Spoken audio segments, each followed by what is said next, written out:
I'm very honored to introduce to you one of our beloved board members, Karl Thurman, to share with you some words this evening.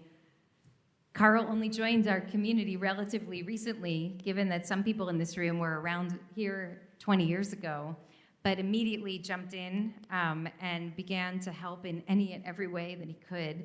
And this year took on our Kol Nidre, our High Holy Day sponsorships, and we're so deeply grateful to you, Karl, for your commitment, for your hard work, for this community, for our city, and really for the whole country. We thank you so much, Karl.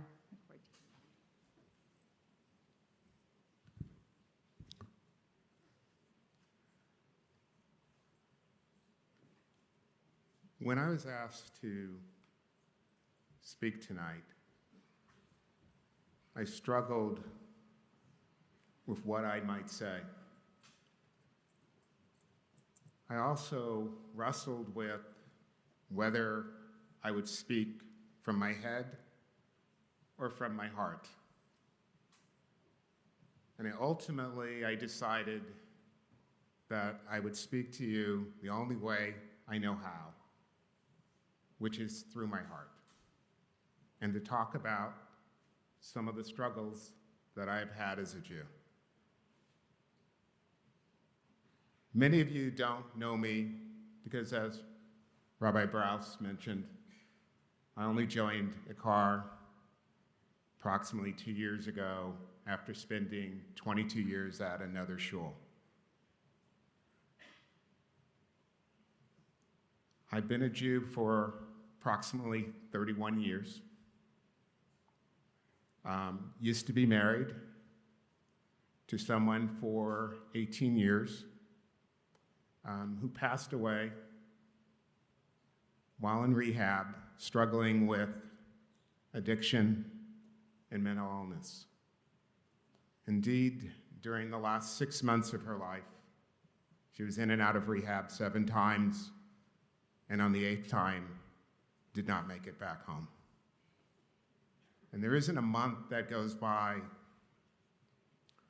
without me asking what was my role and whether I could have done something differently that would have created a different outcome. And I've also struggled as to my identity as a Jew. I wasn't born a Jew. I didn't grow up speaking Hebrew or Yiddish at home. I wasn't exposed to a lot of the prayers and rituals that a lot of people here take for granted. And when you're trying to find a home, trying to find a place where you fit in, sometimes very, very difficult. But I'm thankful that I've found IKAR because it's different here. It's the first place where I felt that I have a home, that I have a family, that I have the support as I confront the challenges and struggles I face in life. And it's the first place that's looked at me not as a convert, not as a Jew by choice, and not as a Jew of color, but just a Jew. And I can't tell you how much that means to me to know that I'm just accepted as a Jew.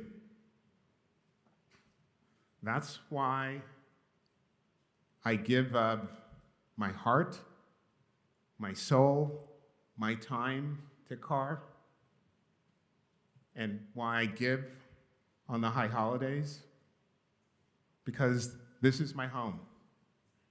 This is my family.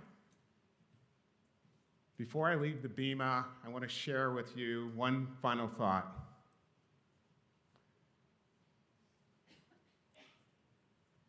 I had to, when my wife passed, I had to go home to tell my daughter, who was 11 years old at the time, that her mom had passed. It's one of the hardest things I've ever had to do. And I remember we were standing in the dining room, looking out the window, and I turned to her and let her know that her mom had passed. And she responded with a showing of resiliency that I will never forget. She turned to me and said, "Dad,